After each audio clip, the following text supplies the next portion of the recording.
convidar.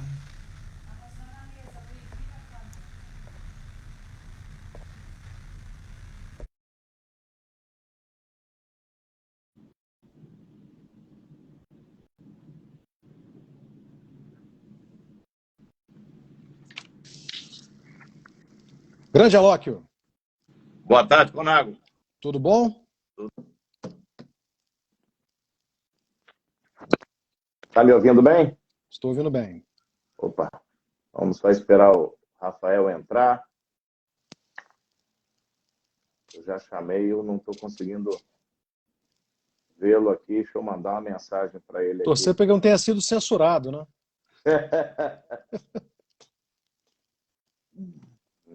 Você não vai acreditar, o celular dele acabou de cair. Mas enquanto ele está corrigindo ali, trocando a conta, vamos batendo um papo aqui, Conaldo. Primeiramente, obrigado por aceitar o convite.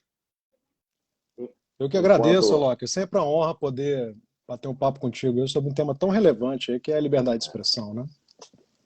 Doutor Cláudio Conago, colega do Espírito Santo, né, fazer uma apresentação breve do vasto currículo e crescendo cada vez mais. A gente não pode parar de aprender, né? Sempre. Com certeza. Isso é uma inquietude que não para, né, Cláudio? É. Isso é uma inquietude que não para. Eu tinha feito uma promessa em casa que ia parar. Aí sofri um AVC em 2019. No meio do AVC, até o doutor Rafael fazendo um curso aqui na Flórida, entra em contato comigo para solicitar um apoio. Por amizade a ele, fiz o que ele me pediu, era algo para a universidade, surgiu o convite de vir, e da primeira viagem surgiu a possibilidade de voltar. É, como diria o Nelson Rodrigues, é um sobrenatural de Almeida. E você está aí na Flórida, eu estou aqui em Massachusetts e está fazendo uma live internacional agora para o Brasil, né? Para o Brasil. Deixa eu convidar o Rafael aqui. Chama o Rafael aí, para a gente... Ver se ele consegue...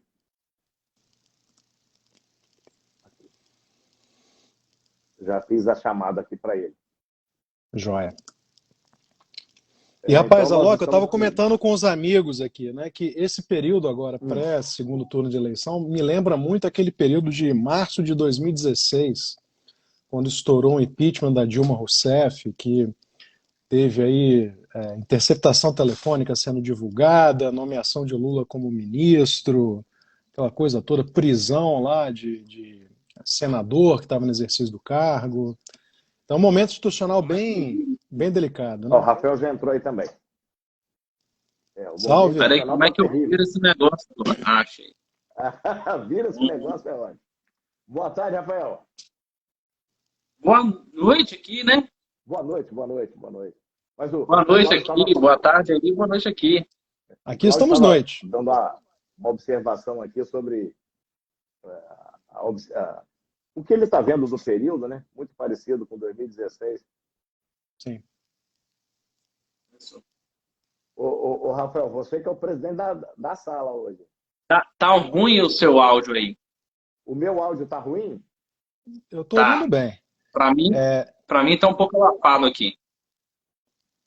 Eu vou tentar, quando for falar, me aproximar um pouco da tela aqui. Beleza. Então, vamos começar. Já deu aqui 7:02. Eu queria começar, obviamente, agradecendo a presença do professor doutor Luiz Henrique Antunes Alóquio, meu grande amigo, meu ex-chefe, meu professor, enfim, meu parceiro. Adiantando, né, a fala dele vai ser sobre o fake news, sobre conceitos indeterminados da fake news, o que é, os novos conceitos de fake news, de desinformação, de desordem informacional, enfim. E agradecer também ao professor Conago, Cláudio Conago, doutor, mestre em Direito e Garantias pela FDV, e está agora em Boston, acabei de ficar sabendo, fazendo também um Visiting Scholar, né? Perdão, doutor Alóquio, eu não fiz a sua a sua apresentação curricular, porque já é extensa, todo mundo já conhece, né? Mas eu gostaria de iniciar, antes de eu passar a palavra para o professor Dr. Alóquio, dizendo o seguinte: o preço da liberdade é eterna vigilância, né? Essa frase mundialmente conhecida em vários idiomas e corriqueiramente esquecida. A gente tem a liberdade como algo natural, principalmente nós aqui da América, de modo geral, na Europa, a gente tem isso como dado, como garantido. E a gente esquece que a liberdade ela deve ser mantida e conquistada dia após dia, luta após luta. Falar de liberdade sempre é um pouco sensível, é um assunto delicado. Hoje a gente está vendo aqui um cenário cada vez mais delicado, em que as liberdades estão sendo moldadas de uma forma diferente. Aquela frase popular de o meu direito vai até onde o do outro começa, relativizando, jogando o conceito de liberdade num reino subjetivo, né, bastante nocivo para a sociedade como um todo, e criando, na verdade, verdadeiras distorções das liberdades individuais, né? Não existe meia liberdade. Ou a gente é livre por inteiro, ou a gente não é livre. Quando a gente deixa de exercer um direito, ainda que por menor parte, nós não estamos exercendo liberdade. Nós estamos sendo, vou usar um termo aqui, também entendido como abrangente, censurado, né? E eu gostaria de deixar claro também que a gente não vai falar aqui de liberdade dentro de um conceito partidário. A gente não está também dando liberdade para que ninguém, em nome da liberdade, saia cometendo crimes e loucuras. Não é esse o objetivo, não é esse o debate, né? Aqui a gente está falando de liberdade de fazer escolhas, de ter opiniões, de manifestação, de expressão de pensamento, certo? Como diria o doutor Alóquio, parafraseando o doutor Anthony Scalia, é o direito de ser um babaca, né? Isso aí. Então, O direito de ser idiota. é o direito de ser idiota.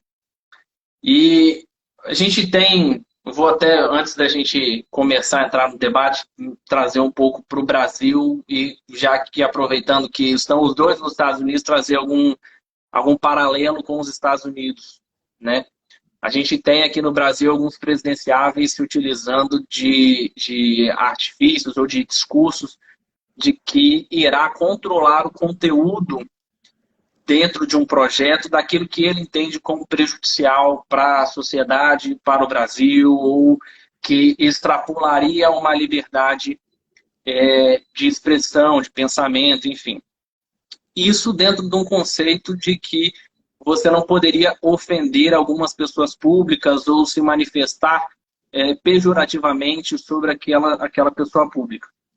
E tem um caso interessante dos Estados Unidos, que é o New York Times versus Sullivan, se não me falha a memória, que ele inverte esse jogo, ele inverte essa necessidade, né? O que entendeu naquela época, o que aconteceu, né? O New York Times publicou um artigo supostamente mentiroso, supostamente injuriando, né? Trazendo ali algumas ofensas a uma pessoa pública da época, que era Sullivan. E então, esse caso foi levado ao tribunal, dizendo, olha, eu não fiz nada disso, eles não podem afirmar que eu fiz, isso é mentira, e eu quero que eles se retratem, eu quero que eles tirem essa notícia de circulação. E o que ficou decidido na época pela corte americana foi o seguinte: as pessoas públicas, ainda que isso não seja verdade, elas estão suscetíveis a esse tipo de crítica, ou a esse tipo de situação, a esse tipo de insinuação, de sugestão das matérias. E se a pessoa pública acha que isso não aconteceu, que isso é ofensivo, esse ônus probatório ele é invertido. Então, o que acontece? A figura pública ela tem que comprovar, olha, eu não fiz isso, eu não falei isso, e não é a matéria a ser tirada de circulação, ou a pessoa ter a sua publicidade preservada com aquilo que ela acha que é agradável. Dentro do debate, nós devemos ter aqui, eu acredito que o professor Cláudio Conago vai trazer isso com mais substância, um caso interessante do Brasil Paralelo, né, que teve um conteúdo retirado de circulação por supostamente ser ofensivo.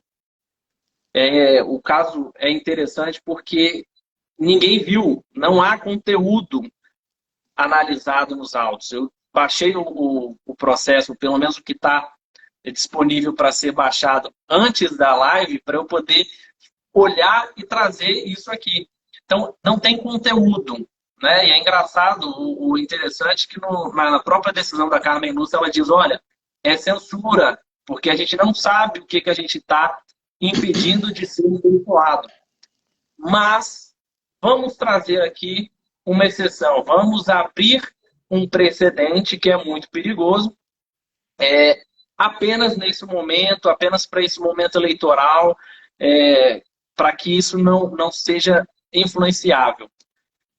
E estende esse julgamento, hoje nós tivemos aí no STF, também objeto do nosso debate, a validação dos superpoderes do TSE, né, que pode, de ofício, identificar algum ato eleitoral, sobretudo no combate às fake news, sem que seja provocado, sem que tenha havido ali o devido processo legal, sem que haja parte, pelo menos imediatamente identificada, sem que haja de uma parte ofendida.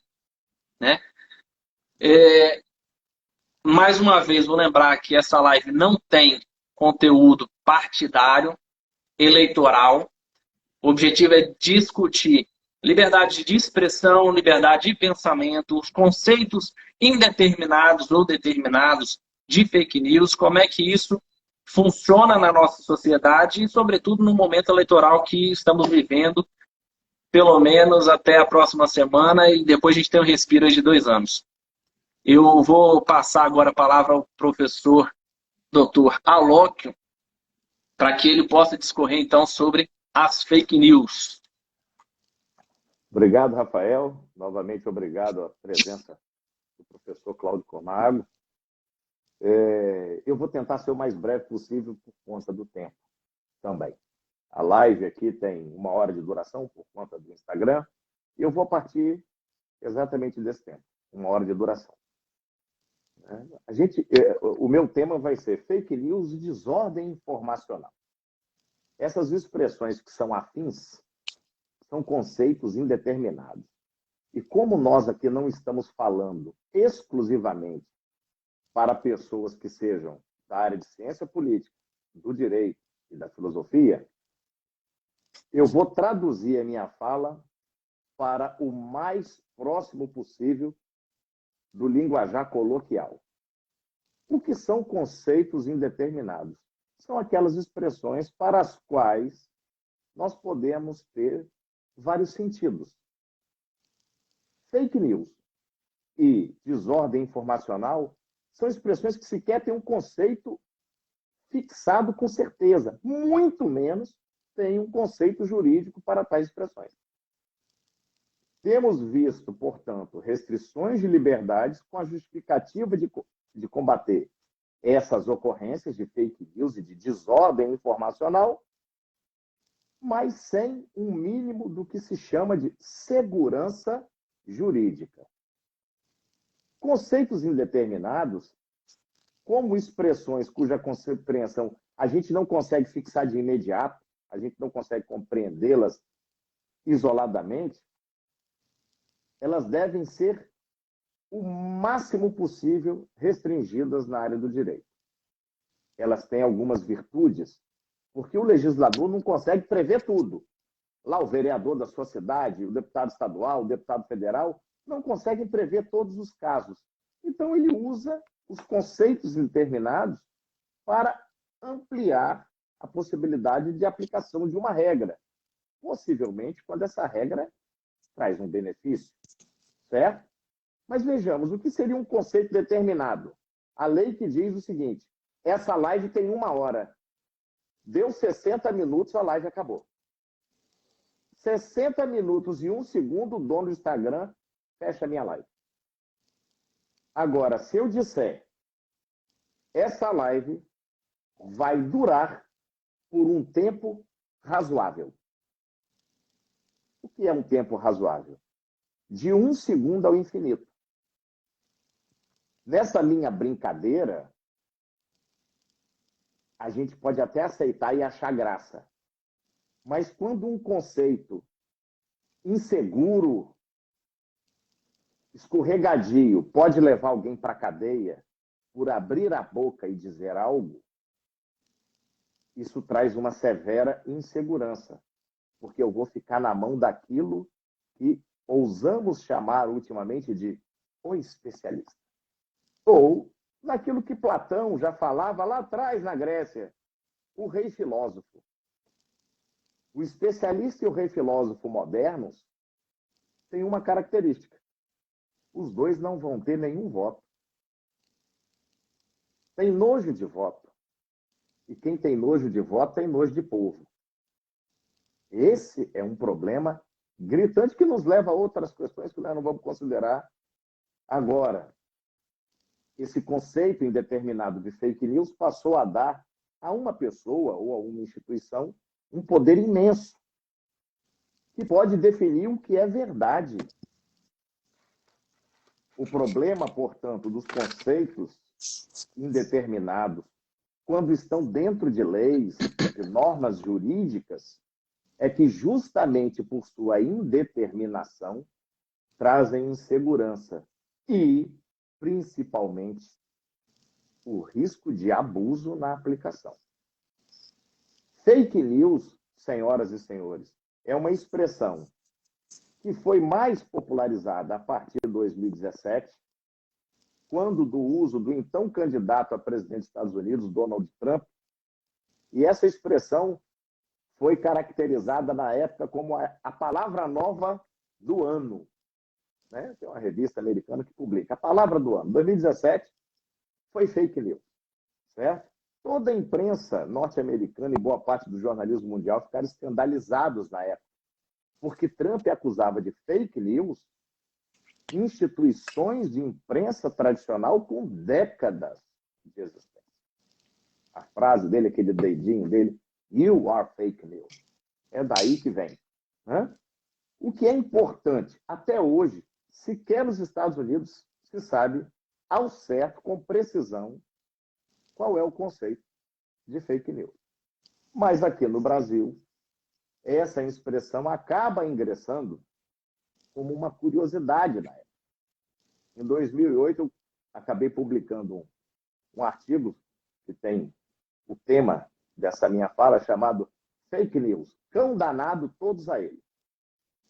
Todo mundo começou a falar que fake news era algo a ser combatido, mas quando a gente lia a imprensa tradicional questionar fake news, a imprensa tradicional acreditava que só as redes sociais sofreriam restrição.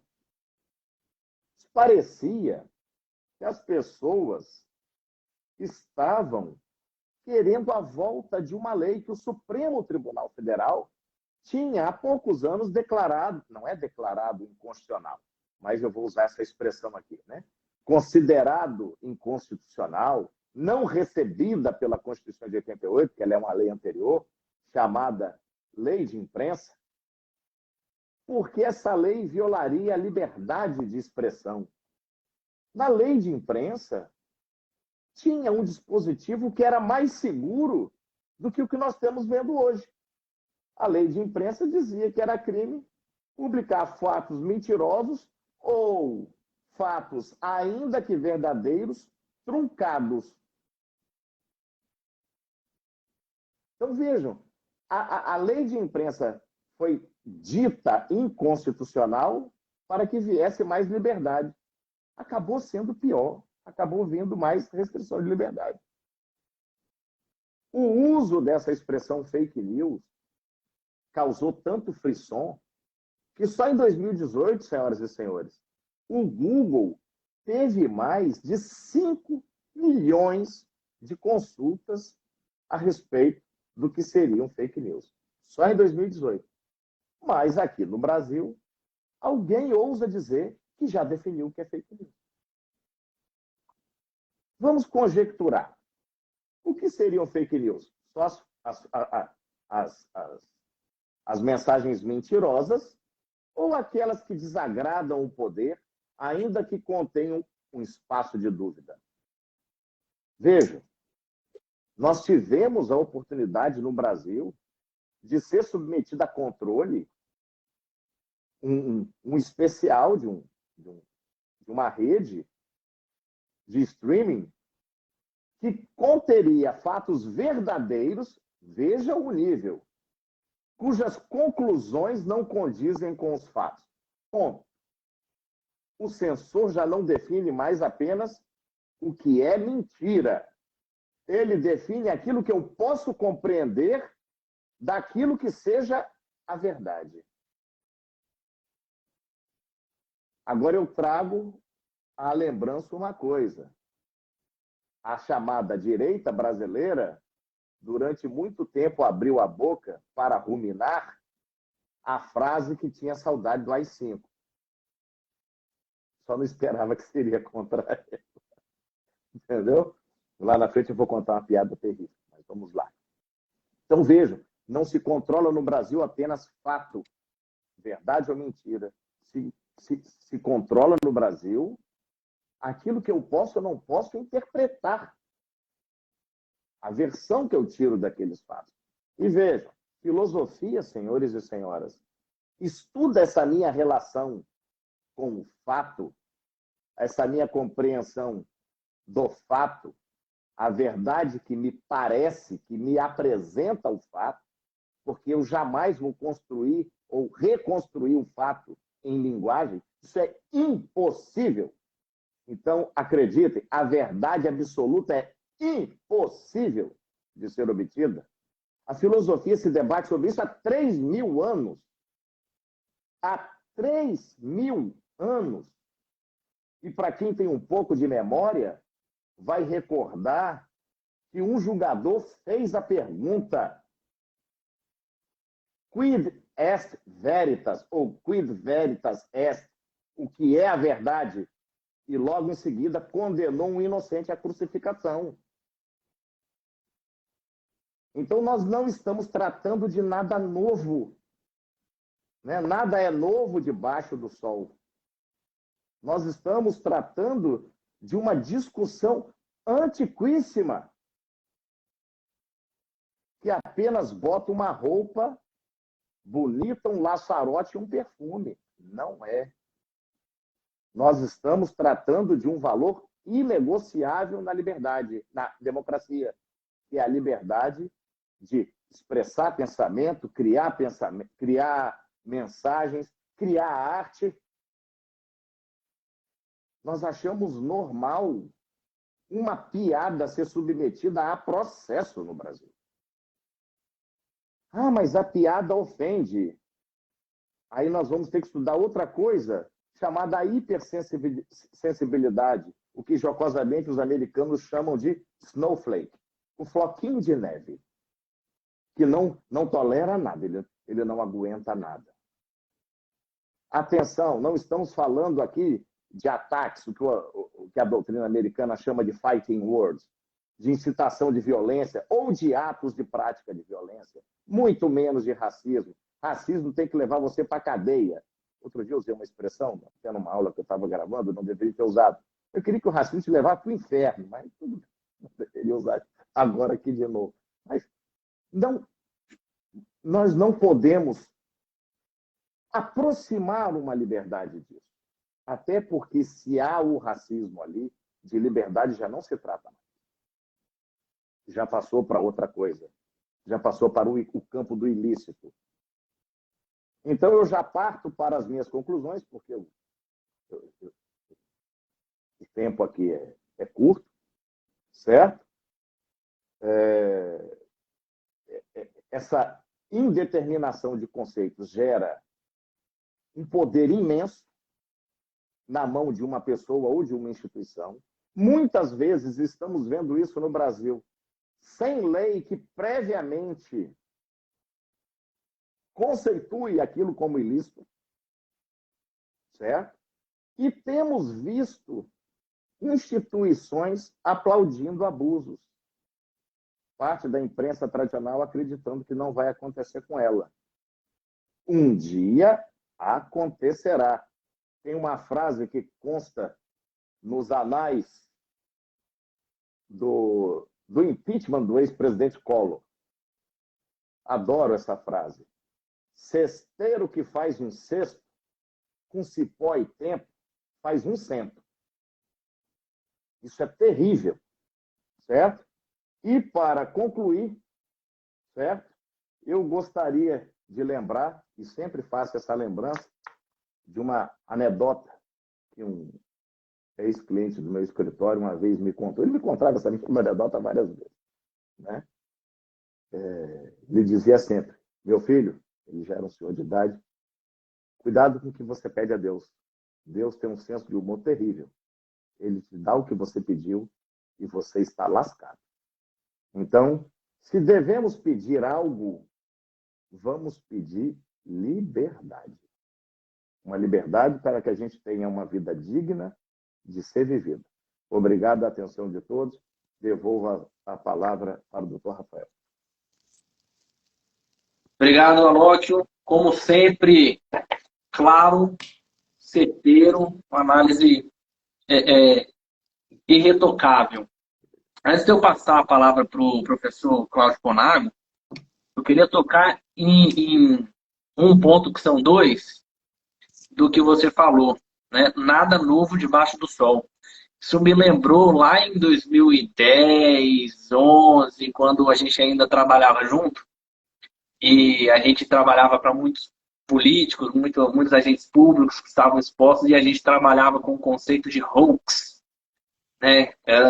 O princípio da fake news, aqueles boatos, aquelas notícias que vinham no jornal, assim, dizem nos bastidores, e a gente tinha que correr atrás para desmentir este hoax.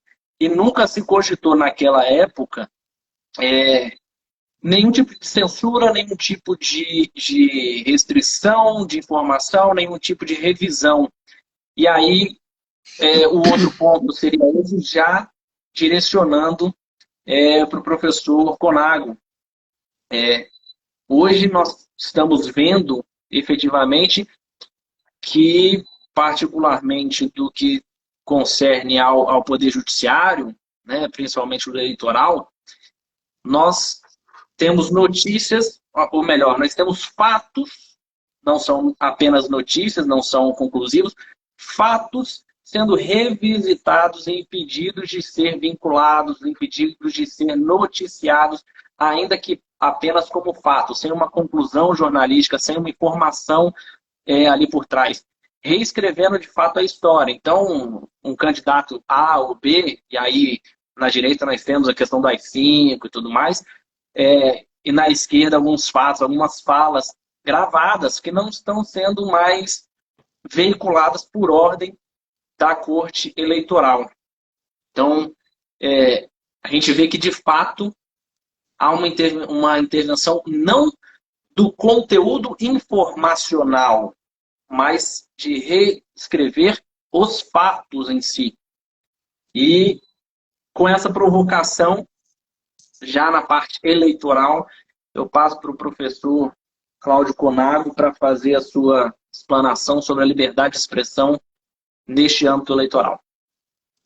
Obrigado, doutor Rafael. Agradeço ao convite, feito originalmente pelo professor doutor Alóquio, que assim como eu, está passando a temporada aqui nos Estados Unidos, né, Alóquio? Você um pouquinho mais para o sul, eu mais aqui para o norte. Estou aqui em Boston, Terra da Liberdade. como visiting scholar aqui no Boston College Law.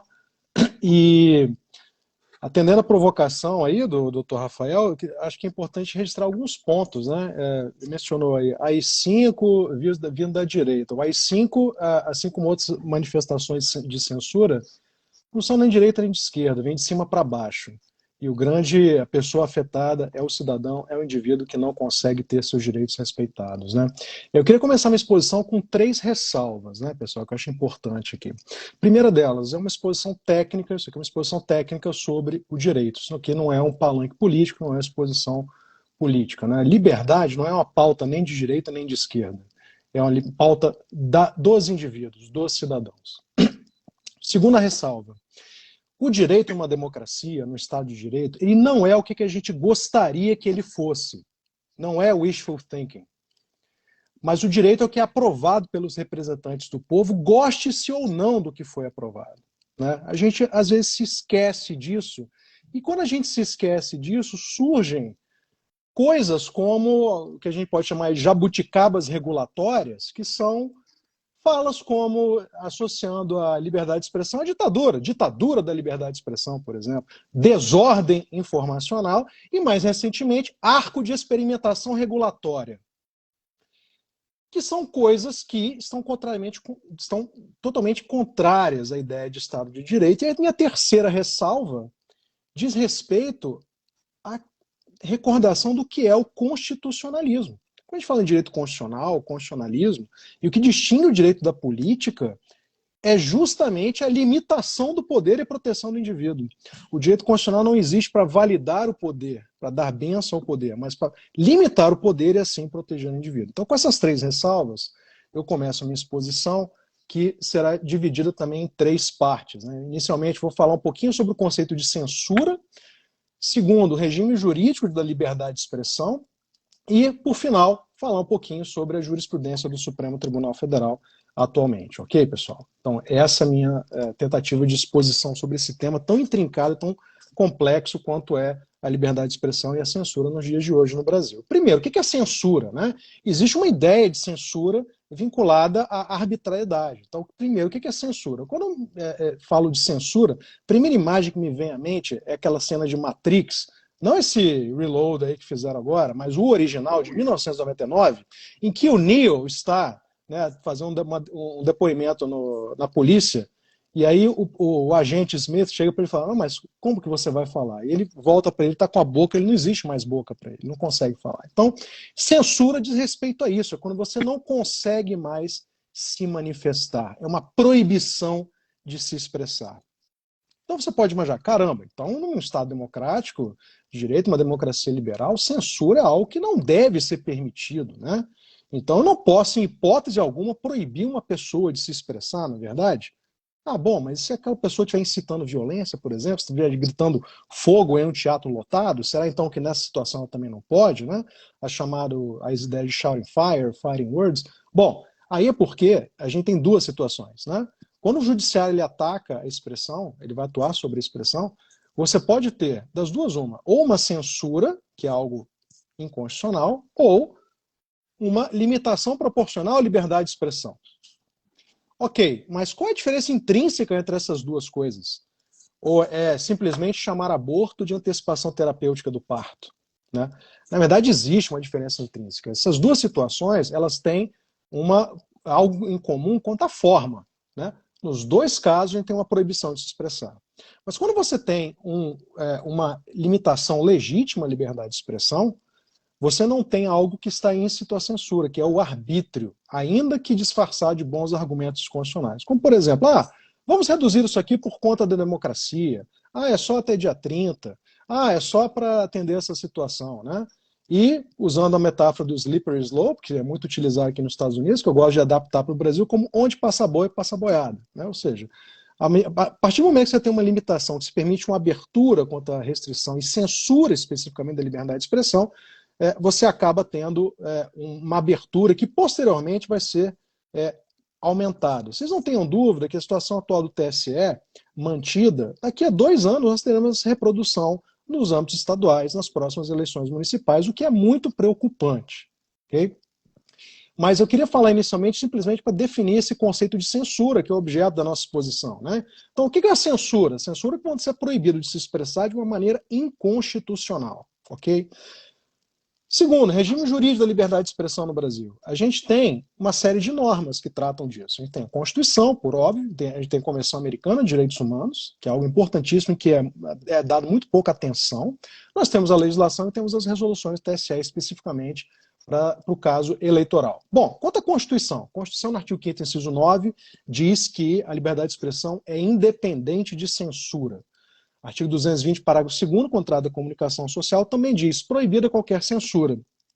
E o 139, inciso 3, que trata do estado de sítio, uma situação excepcionalíssima que sequer durante a Covid-19 foi decretada no Brasil, se permite, na vigência do estado de sítio, restrições à liberdade de imprensa, o que não atinge a transmissão de falas parlamentares vindas do Congresso Nacional. Então, esse é o regime jurídico constitucional da liberdade de expressão. O Constituinte foi muito claro em entronizar, colocar a liberdade de expressão lá em cima na sua regulação constitucional. Isso é reconhecido, inclusive, pelo Supremo Tribunal Federal, é uma série de precedentes. Então, a liberdade de expressão é o mais essencial dos direitos fundamentais, porque sem ele nós não temos qualquer espécie de liberdade. Continuo. No nível supralegal, a gente tem a Convenção Americana de Direitos Humanos, que não serve somente para caracterizar a questão do depositário infiel e a sua prisão civil. Ela foi validada pelo governo brasileiro, recepcionada lá em 1992, consequentemente, então, segundo o entendimento firmado pelo Supremo Tribunal Federal, ela ostenta o caráter de supralegalidade. O que é isso, né? Significa que ela está abaixo da Constituição, mas acima das outras leis, sejam essas leis anteriores ou posteriores à Convenção Americana de Direitos Humanos. Poxa, interessante. Então isso quer dizer que essa convenção é quase como a Constituição, porque ela permite o controle de validade da legislação. É verdade, ela permite o que a gente chama de controle de convencionalidade. Temos o controle de constitucionalidade por violação à Constituição e controle de convencionalidade por violação à Convenção Americana de Direitos Humanos. Ótimo, Cláudio. O que essa convenção estabelece, então, de tão relevante? Ela estabelece lá no artigo 13, item 2, a proibição de censura. Mais uma vez, assim como a Constituição. Ela não permite a censura, mas admite responsabilidades ulteriores. Esse é o comprometimento com o regime de liberdade de expressão, pelo qual, se uma pessoa viola o direito da outra, isso não quer dizer que existe uma autorização de calá-la previamente por isso. Ela pode vir a responder um processo criminal, injúria, calúnia, difamação, pode responder por danos morais, mas você não pode impedir a pessoa de se manifestar, de falar, de publicar a sua opinião. Admite-se na Convenção Americana censura prévia de espetáculos públicos para proteger a infância e a adolescência. Admite-se a censura em caso de propaganda a favor de guerra, ódio nacional, racial ou religioso, que constitui incitação à hostilidade ao crime e à violência. Ou seja, situações muito bem delimitadas que permitem o uso desse instrumento chamado censura. Okay? Eu gostaria de chamar a atenção para o caso Canese. Foi um caso oriundo do Paraguai, que foi julgado em 2004 pela Corte Interamericana de Direitos Humanos, que ele realizou essa interpretação desses dispositivos em relação ao período eleitoral. Canese foi um ex-candidato à presidência da República no Paraguai, que foi sentenciado pelo crime de calúnia ou injúria, um dos dois, lá na legislação paraguaia, por conta de uma acusação que ele fez contra um outro candidato. Ele foi condenado à prisão, ele teve restrição de poder sair do seu país, e por isso ele provocou a Corte Interamericana de Direitos Humanos. A Corte Interamericana, é bem interessante as pessoas baixarem, tem isso disponível em português, em inglês, em espanhol, no site da Corte Americana. Eu queria destacar somente o item 90 dessa sentença, que é muito relevante, que ela diz que o tribunal considera indispensável que se proteja e garanta o exercício da liberdade de expressão no debate político que precede as eleições das autoridades estatais que governarão o Estado. Então veja, no período eleitoral, a liberdade de expressão, que no período não eleitoral já tem uma importância máxima, ela adquire importância ainda maior, se é que isso é possível, porque é através da liberdade de expressão que uma sociedade vai poder debater e entender quem é o melhor candidato, ou convencer o outro, ou ser convencido. Né? Outro trecho da decisão relevantíssimo. É preciso que todos possam questionar e indagar sobre a capacidade e idoneidade dos candidatos, bem como dissentir e confrontar suas propostas, ideias e opiniões, de maneira que os eleitores possam formar seu critério para votar. Corte Interamericana de Direitos Humanos, 2004. Qual a relevância desse julgado, gente? Bom, a relevância desse julgado é a interpretação do artigo 13, item 2 da Convenção, que serve como parâmetro de controle de convencionalidade da legislação interna. É por isso que quando a gente vai interpretar as leis federais sobre eleição e as resoluções do TSE, a gente precisa ter em mente que, assim como existe uma interpretação conforme a Constituição, inclusive o tema do meu mestrado, inicialmente defendido no FDV, nós temos também a necessidade de controle de convencionalidade aplicada à legislação, então é uma interpretação conforme a Convenção. O que isso significa? Quando a Lei 9.504 de 97 vai lá e com as alterações feitas pela 12.034 de 2009, estabelece que é vedada a censura prévia sobre o teor dos programas serem exibidos na televisão, rádio e internet, gente, 2009, foi há pouco tempo isso. E aí vem o 57D também da mesma lei, e estabelece a possibilidade de determinar por solicitação do ofendido a retirada de publicações na internet que contenham agressões ou ataques a candidatos. Nós não podemos interpretar agressões ou ataques como eles vêm sendo interpretados. A gente tem que interpretar agressões ou ataques como sendo uma efetiva incitação à violência, e não uma mera crítica. Então, chamar alguém de ladrão, ex-presidiário, corrupto, etc., não é uma agressão ou ataque, quando, na verdade, é uma mera constatação de um fato. Ok? Esse é o regime jurídico da Constituição, Convenção Americana de Direitos Humanos, legislação federal. As resoluções do TSE, por sua vez, elas não podem, em momento algum, ultrapassar as regulações estabelecidas pela lei federal. Afinal de contas, o TSE exerce uma competência delegada, ele não pode, assim, inovar. Né? Sua competência é baseada na lei federal. E como que o Supremo Tribunal Federal interpreta a liberdade de expressão? Então, bom, a gente pode dizer que de 2006 a 2019, a gente viveu que eu gosto de chamar, e chamei numa palestra recente aqui no Boston College, de era de ouro da liberdade de expressão no Brasil. Nós tivemos inúmeros julgados que nos faziam pensar, assim, e eu como professor de Direito Constitucional me orgulhava muito do Supremo nesse período. Né? A gente tinha a DPF 130, né? Não recepção da lei de imprensa, proibição de censura. Nós tínhamos a ADI das biografias, né? Nós tivemos a ADI 2404 sobre classificação indicativa. Enfim, estabeleceu-se no Supremo uma jurisprudência muito consolidada sobre uma posição preferencial da liberdade de expressão. O que isso significa? Que a liberdade de expressão é um direito absoluto? Não, não existem direitos absolutos. Né? Mas a liberdade de expressão também, ao mesmo tempo, não é um direito qualquer. Não existem direitos fundamentais absolutos, mas a limitação do direito fundamental não pode ser tão intensa que elimine a sua eficácia. Isso significa que numa colisão de direitos fundamentais, em regra, a precedência tem que ser da liberdade de expressão.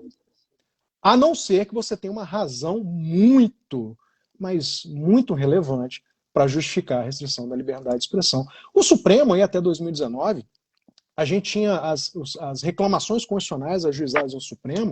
Nós temos aí 10 dos atuais 11 ministros do STF foram ou relatores ou têm liminares e monocráticas estabelecendo claramente que a censura não é permitida no Brasil. Isso é um dado estatístico. Né? Mas, Cláudio, por que você está falando até 2019? O que aconteceu em 2019? Em 2019, o Supremo Tribunal Federal, infelizmente, ele caiu em tentação. Caiu numa tentação incentivada, talvez aí pelas movimentações eleitorais, de querer regular as fake news.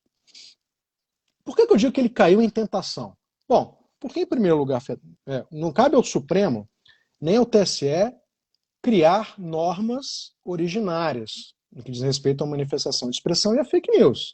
Isso cabe inicialmente a quem? Ao legislador. E em 2021, nós tivemos a Lei 14.192, alterou o artigo 323 do Código Eleitoral para tornar crime eleitoral a propagação de fatos que se sabem verídicos em relação a partidos ou a candidatos e capazes de exercer influência perante o eleitorado. Está aqui a regulação das fake news.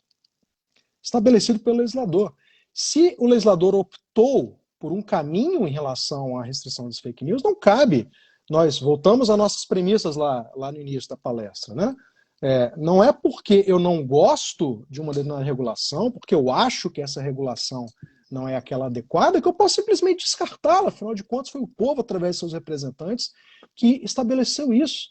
E nós temos um grande problema nessa tentação, nessa caixa de Pandora aberta pelo Supremo Tribunal Federal e secundada pelo TSE, que é o seguinte: regular fake news para evitar que fake news surjam, porque a gente tem várias formas de regulação. A regulação feita pelo legislador, ela foi uma regulação a posteriori, a princípio conforme a Convenção Americana de Direitos Humanos, estabelecendo um fato como crime. Então, olha, aconteceu, influenciou, penalidade, que pode inclusive levar à cassação de chapa no futuro, ok? Agora, você querer evitar que as fake news aconteçam, talvez a gente ainda vivesse no Brasil Império, se a gente tivesse essa possibilidade, porque, né, a proclamação da República surgiu quando o Marechal Deodoro da Fonseca caiu em uma fake news e foi lá e derrubou o Império. História aí para outro momento que a gente pode conversar melhor, né, Alok? Agora, para poder coibir fake news, isso implica, gente, necessariamente uma questão lógica, você criar um aparato de filtragem informacional que vai decidir o que pode e o que não pode ser dito. Ora, não há como fazer isso sem a censura. Por quê? O que você faz com aquele conteúdo que você diz, não, isso aqui não pode ser dito? Se não pode ser dito, estão impedindo a pessoa de comunicar aquele conteúdo, isso é, por uma questão lógica, uma censura. Né? Não tem outro nome para isso, não tem um nome mais suave, não tem regulação informacional, não tem desordem informacional. Na verdade, o que a gente acaba vendo é uma desordem jurisprudencial que acaba tentando justificar o injustificável.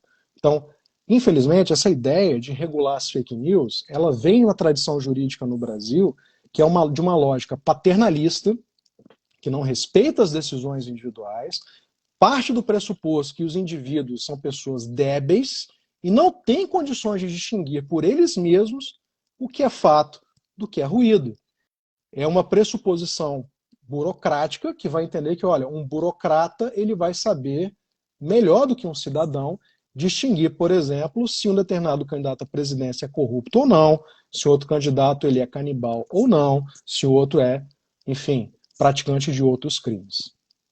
Então, gente, essa era a minha exposição. Eu queria tratar desses 3 temas, concluindo com a jurisprudência do Supremo e como que é importante a gente se recordar que a Convenção Americana de Direitos Humanos ela precisa ser utilizada como parâmetro de controle de validade, não somente da legislação, como também das interpretações feitas pelo Poder Judiciário e por todos os aplicadores do direito do sistema jurídico brasileiro. E aí fico à disposição para a gente debater mais esse tema. Obrigado.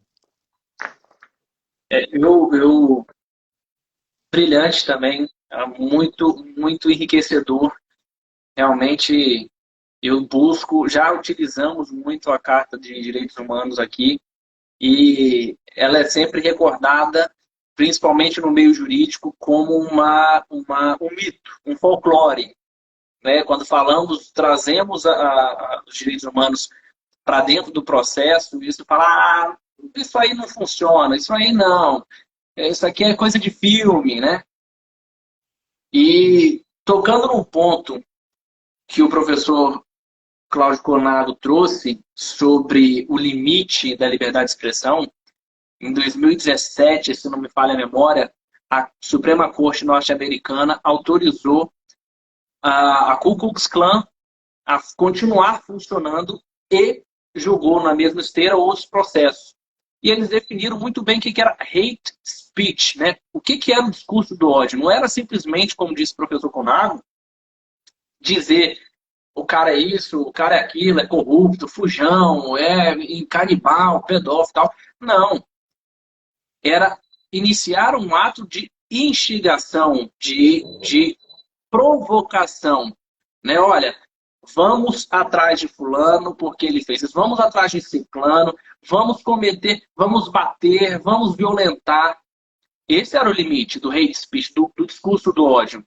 Enquanto ainda estava ali, fulano é isso, fulano é aquilo, fujão, é corrupto, é ladrão, é pedófilo, ele está sujeito a outro tipo de verificação, outro tipo de consequência. Né? E também, a liberdade, como tem essa coisa importante, antes disso, Scalia, eu e a Locke já exploramos muito isso, na liberdade de expressão, na liberdade de pensamento, de manifestação, já falava. Eu não posso mandar prender os manifestantes, os hippies de chinelo que estão queimando a bandeira. Se eu pudesse, eu faria, mas eu não sou rei. Eu não sou O, rei. o barbudo esquisitão, né? Ele usa a expressão.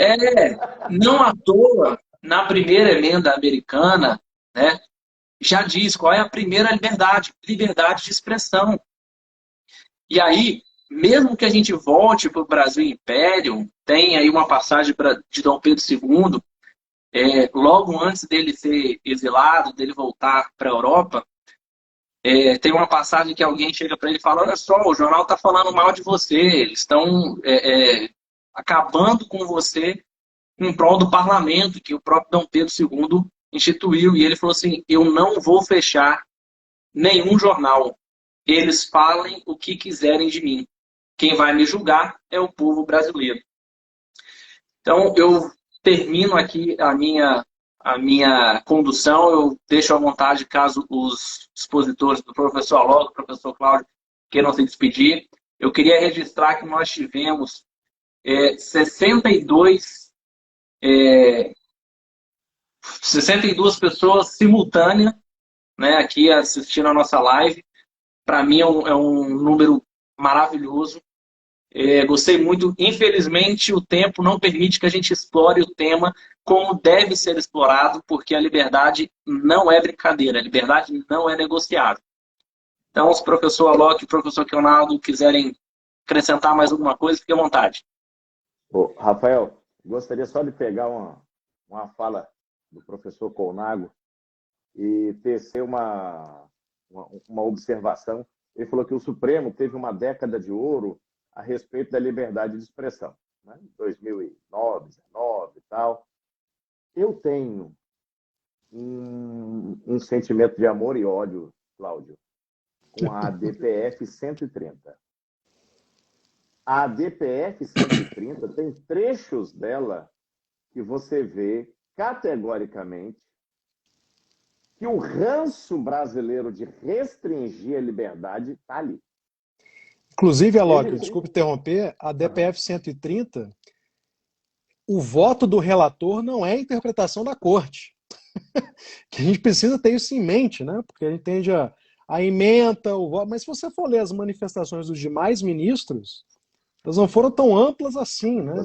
E havia um debate sobre ausência de norma que iria acontecer e proteção individual. Enfim, mas desculpa te interromper, foi só para... Não, mas eu ia chegar exatamente aí no problema da ausência de norma. Eu não acredito que nada vem do nada. A concentração de poderes em oficiais públicos não eleitos, em gente que não tem um voto, que não se submete ao escrutínio do voto, né? E não estou falando só do judiciário, estou falando do judiciário, do Ministério Público, dos tribunais de contas, do meu cargo, das advocacias públicas. Você imagina que poder imenso tenho eu, um pobre procurador municipal. Quando eu dou um parecer numa licitação, eu posso travar uma política pública. O brasileiro não sabe fazer duas separações, ou não quer saber, para reter esse poder.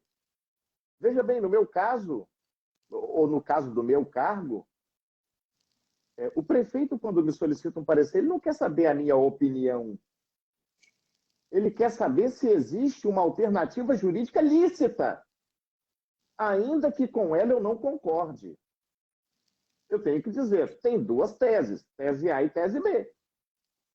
Eu sigo a tese A. Se o senhor quiser a tese B, não necessariamente posso chamá-la de ilegal, porque direito não é ciência exata. A não ser que aquilo que ele queira fazer esteja contrário a dispositivos legais expressos. Aí é outra história. Mas, invariavelmente, não é disso que nós estamos tratando. A nossa Constituição brasileira já nasceu para que esse Estado que vemos hoje acontecesse. Tudo aquilo que a gente acredita ser lindo, tem um elenco de direitos, para que não se precise mais do parlamento.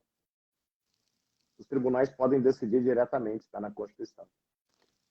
E aí nós vamos chegar no próximo tema da live, no ativismo judicial, impeachment judicial. Na próxima live. Na próxima live. Então, eu tenho uma pinimba com a DPF 130 que ela foi para retirar a palavra do legislativo, não para a segurança da população, mas para transferir mais poder aos oficiais públicos não eleitos. Mas a DPF 130, ela também serviu, durante o período no Supremo, como um importante marco de luta contra a censura judicial, que a gente acaba vendo aí no interior do Brasil e em muitas capitais também, né? É feita a veículos de imprensa, sejam eles veículos de imprensa tradicional, sejam veículos novos de imprensa. Então ela cumpriu essa função nobre, vamos dizer assim, de permitir um acesso direto da primeira instância ao Supremo Tribunal Federal via reclamação. E nesse período, o Supremo, a meu ver, agiu bem no combate à censura, inclusive tem algumas reclamações, salgando o ministro Barroso e alguns outros, ele fala, olha, realmente, em relação à DPF 130, a gente interpreta ela de uma forma um pouquinho mais larga, né? Porque normalmente você tem uma interpretação bem restritiva ali, o precedente e o fato concreto, né? Na DPF 130, não, a gente tem mesmo, a gente reconhece, a gente tem feito uma interpretação mais alargada do precedente, justamente por conta dessa situação jurisprudencial no Brasil de ter muita censura judicial. Né? Nesse ponto aí, a gente já vê na parte histórica como foi. Aí eu concordo com a Alok, né? Tem o amor e o ódio, porque aí foi a primeira porteira aberta para a boiada que nós vemos hoje, né? Abriu ali um pouquinho a interpretação numa criação legislativa que não tem, o judicial sobre o legislativo. Utilizou-se ali, realmente foi um ponto positivo, trouxe ali um impeditivo de censura, aí no censura no termo técnico, né, trazido pelo professor, para chegar hoje dentro do TSE de uma forma completamente amorfa, né, completamente elastecida e já até abandonando os limites que tinha lá na 130. Isso aí. Então, eu registrar um ponto aqui que o Rafael falou, Alok. A questão da Convenção Americana de Direitos Humanos, né, que no judiciário as pessoas falam, isso é coisa de filme, não tem muita eficácia, né? Parece aí que precisa ser feito um trabalho educacional e de doutrinação, no termo mais estrito do termo, de doutrinar mesmo, nas faculdades de Direito, e ensinar a Convenção Americana de Direitos Humanos como um parâmetro válido de controle. Né? E não falta jurisprudência sobre isso. No caso do desacato, por exemplo, a convencionalidade não do crime de desacato, DPF acho que 496 do Conselho Federal da OAB, o Supremo admitiu fazer o controle de convencionalidade da lei federal. Ele só entendeu que, não, mas aqui não tem precedente da corte, então não tem problema ter o crime de desacato. Mas as ferramentas estão aí. O que precisa ser feito, a meu ver, é da mesma maneira que na década de 80 se falava a mesma coisa das normas constitucionais. Norma constitucional é recomendação para o legislador, norma constitucional depende da lei, né? É a gente entender que a Convenção Americana de Direitos Humanos, assim como outros tratados de direitos humanos que têm efeito supralegal, eles são enforceable, né? Eles são aplicáveis e atuam sobre a validade da legislação infraconstitucional. Só esse... Só que ele tá dando 3 minutos aqui, 2 minutos ele apitou aqui para terminar. Alok, faz aí a sua consideração final que a gente interrompeu. E pediu para deixar salvo, Alok, deixa salvo a live. Eu vou pedir para deixar salvo aqui. Eu gostaria de pedir desculpa às pessoas que estão mandando perguntas, mas o tempo é limitado a 1 hora. Vamos tentar deixar salvo nos Instagrams de todos os debatedores aqui. Mas só para finalizar, Cláudio, eu acho que a DPF 130, o que veio de positivo dela é só o laçarote cor-de-rosa e perfumado na prisão que eles nos legaram, porque a lei de imprensa era menos destrutiva do que temos hoje. Isso. Mais uma vez, queria agradecer a presença do Dr. Alok, do Dr. Cláudio Conago. Tema brilhante, muito bom. O próximo agora que a gente vai tentar fazer é do impeachment e ativismo judicial. E boa noite a todos. Vamos tentar deixar gravado aí. Boa noite. Vou tentar Obrigado. salvar Um aqui. Grande abraço. abraço. Tchau, tchau.